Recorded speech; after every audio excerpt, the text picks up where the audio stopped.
Hello, everybody. My mother's looking at me like she doesn't, like, she wasn't expecting because we didn't tell her. I told my sister. And we planned on keeping it a secret until today. So she's looking at me like, what's the plan here? So, first of all, for those of you that don't go to school regularly, like me, Denise, or Sandy, I'm going to take you all back to science class. And the title for today is Igniting the Spirit of God. When I hear the word ignite, I think of matches. Now, you may know how to use a match, but it's different than how you think it works. In the tip of the match, it's potassium chloride and sulfur. And on the striking surface, it is red phosphorus and glass powder. Now, the thing is, when you strike the match, the red phosphorus turns into white phosphorus and it becomes ignitable and it lights the sulfur and it makes the fire. Well, the thing was, when I came up with the title, Igniting the Spirit of God, I didn't think of normal circumstances because all my life I have struggled with faith. And a couple weeks ago, I was literally yelling at God when I was home alone because I had been praying for something for so long, trying to struggle with getting something together, trying to figure something out. But the thing was, I was yelling so loud, and then my best friend calls me. He's like, how's it going, this, that, and the other. And I told him what I was doing, and he's like, oh. And I was so frustrated that at one point, I literally said, I don't believe there's a God. Now, the thing was, I had said it in the moment because it was one of those things where you didn't feel it. But this idiot, he's like, don't say that. He immediately checked me, and he's like, don't say that because if there wasn't a God, there would be no you and me. Now, he's been there for the 4 years that I've known him, and he's had my back this entire time. Well, the thing is, when he had talked to me, I came up with the idea of doing a sermon for today. And I called Sandy, he was at a soccer game. So I called Sandy like 3 or 4 times on my mother's phone because my phone's broken. And I called him, he didn't answer. So I ended up calling Holly. And I'm like, hey, is Sandy with you? And she's like, yeah, we're at a soccer game. Let me give the phone to him for a second. And I told him what I wanted to do. And he said, okay. He gave me the chance. Now I'm up here. Now, a passage I want to focus on is Psalm 77, 1 through 6, which says, I cried out to God with my voice, and he gave ear to me. In the day of my trouble, I sought the Lord. My hand was stretched out in the night without ceasing. My soul refused to be comforted. I remembered God, and it was troubled. I complained that my spirit was overwhelmed. Salah. Now, like I said, I was literally yelling at God about something that I had been praying for so many times. And Devin kind of brought me back to God. And it continues to say, you hold my eyelids open. I am so troubled I cannot speak. I have considered the days of the old and the years of ancient times. I call into remembrance my song in the night. I meditate within my heart, and my spirit makes diligent search. Now, I like to think that I have great RNG roll. It's a younger person term, but it's basically good luck with random chance.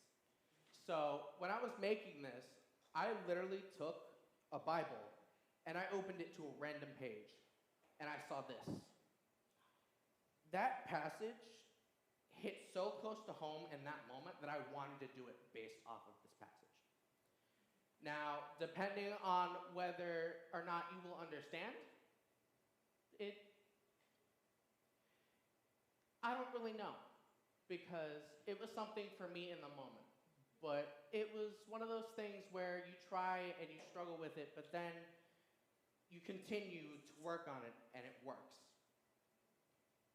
Now, another passage that I wanted to work on was John 7, 4 through 9. It says, "For no one does anything in secret while he himself seeks to be known openly. If you do these things, show yourself to the world. For even his brothers do not believe in him. Then Jesus said to them, 'My time has not yet come, but your time is always ready.'" So that was a stepping stone for the time that I had been thinking, oh, is it my time to do this, that, and the other? Is it my time to work on myself or work on other people? And it was one of those things where I saw that and I'm like, okay, think about it. Try and work on yourself and work on other people as well, because you are not perfect and neither are they. And it continues to say, "The world cannot hate you, but it hates me because I testify of it that its works are evil.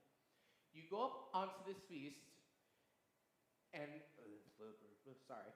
you go up onto this feast, and I am not yet going up to this feast, for my time is not yet fully come." And when he said these things to them, he remained in Galilee.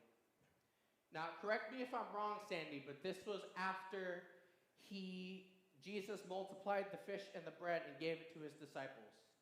And after he gave it to them, most of them left except for 12, right? Yeah. So he calls out a specific person after that passage, and he's talking to Peter. And he says, "I see that you do not fully believe in me." Now, thinking about that and how I struggled with faith, it was one of those things that hit close to home, because he sees you for who you really are. The true you, your true self. And even though you try to hide what you believe is wrong, and you go and do it anyway, he sees that you know it's wrong and he judges you for it. The next passage I want to work on is Mark 13, 31 through 33. "Heaven and earth will pass away, but my words by no means pass away. But of that day and hour no one knows, not even the angels of heaven, nor the Son, but only the Father. Take heed, watch and pray, for you do not know when that time is." That takes me to Revelations, where we all know that God is going to rise again, but the thing is we don't know when. The only person that knows that is God himself, and you need to embrace every moment that you have and make it the holiest that you can be, so that you would be able to sit in the kingdom of heaven and live your life with the ones you love. And that was one of the things where I always struggled with, because I didn't always fully believe. And that rain check that my best friend gave me the other day was one of those things where I had to step back and take a moment and really think about what's happening.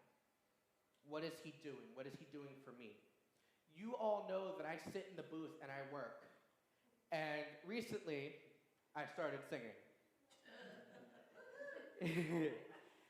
And it was one of those things where you sit and you don't really think about it, it just happens. And the first day that I did it, Denise yelled at me for it, because she got confused.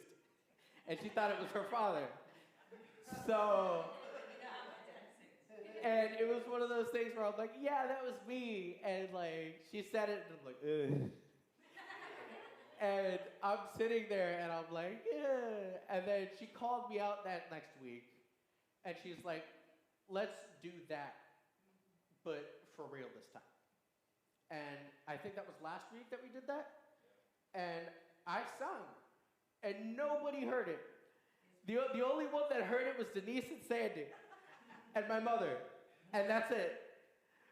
So it was one of those things where I sit and I wonder, is this my place? Is this where I'm supposed to be? But I wasn't really sure until now that I'm supposed to be here and I'm supposed to be getting things done for this church and help Sandy and Denise and my mother get stuff done. Whether people like it or not, I'm here, and I'm here for the ride. Thank you.